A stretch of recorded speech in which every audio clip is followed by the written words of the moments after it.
Bonjour, bienvenue à vous sur cette vidéo qui va nous apprendre à comment surmonter la souffrance. Je suis Rubina Kodadine, artiste guérisseuse et guide de l'âme.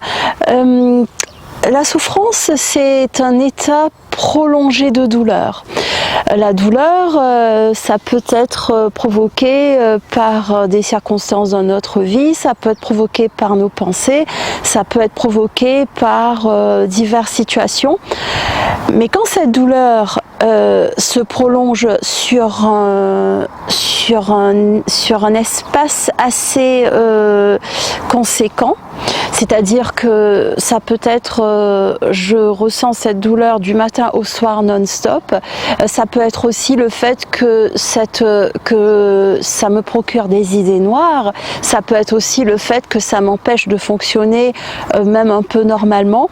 Là on parle de souffrance, on n'est plus dans la douleur, on n'est plus dans une émotion par exemple de tristesse ou de colère ou quelque autre émotion, on parle vraiment là de souffrance.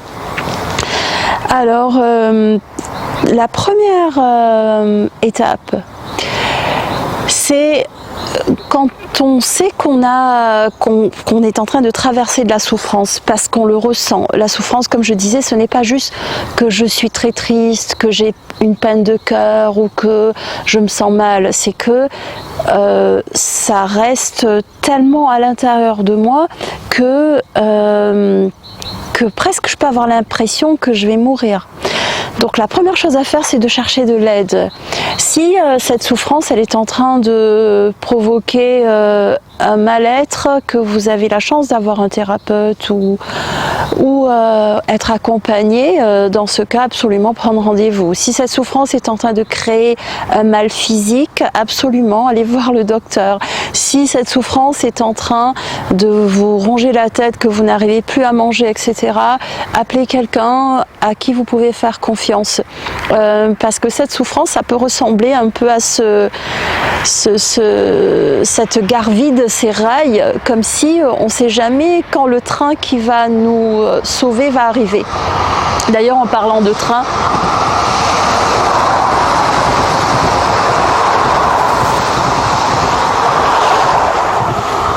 justement, la personne que vous pouvez aller, à qui vous pouvez parler, va servir de train. C'est-à-dire va servir à vous dire écoute, je sais que tu souffres, je sais que c'est indigeste là ce que tu ressens. En revanche, regarde, t'es pas mort, t'es pas morte. Donc ça va finir par s'arranger d'une manière ou d'une autre. Donc quelqu'un qui va juste peut-être nous pas régler le problème ni réconforter, mais va juste peut-être nous faire voir que cette souffrance, elle est temporaire. La douleur peut-être ne sera pas temporaire, les émotions peut-être ne seront pas vraiment temporaires. En revanche, la souffrance, cette incapacité presque de trouver ce train salvateur, ça c'est passager. Donc trouvez la bonne personne ou les bonnes personnes qui pourront vous dire cela. Sinon, moi je vous le dis que la souffrance en elle-même, elle va pas durer, elle durera pas. Donc première étape. Deuxième étape, c'est s'occuper de notre santé mentale sur les jours que l'on ressent cette souffrance. La santé mentale, j'ai fait une vidéo spéciale par rapport à améliorer sa santé mentale. C'est pas parce qu'on souffre que ça veut dire que mentalement on va pas bien, mais globalement la souffrance, elle est plutôt émotionnelle et dans notre tête. Donc en faisant plus attention à notre santé mentale, on est plus à même de sortir de la souffrance.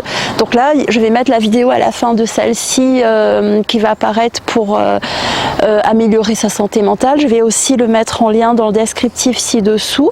Aussi processer l'émotion, c'est-à-dire que quand on a la souffrance, c'est qu'il y a eu gros chagrin, grande peine, quelques types de peine. Donc ça va être important de tous les jours, le temps qu'il faut, de processer nos émotions.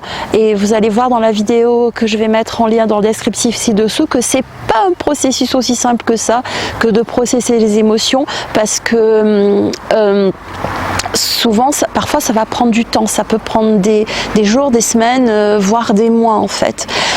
Donc ça c'est la deuxième étape. Et la troisième étape, c'est quand on se sent un peu moins triste, quand on se sent qu'on va un peu mieux, un tout petit peu mieux, c'est là de réfléchir et d'agir. Donc réfléchir à qu'est-ce qui moi me provoque de la souffrance, qu'est-ce que je dois faire ou qu'est-ce que je peux faire pour agir, pour empêcher cette souffrance. Est-ce que ça doit être que je dois guérir des blessures du passé? Par exemple, vous pouvez venir faire un stage, en soi un accompagnement avec moi, il y a le lien qui va apparaître sur la vidéo.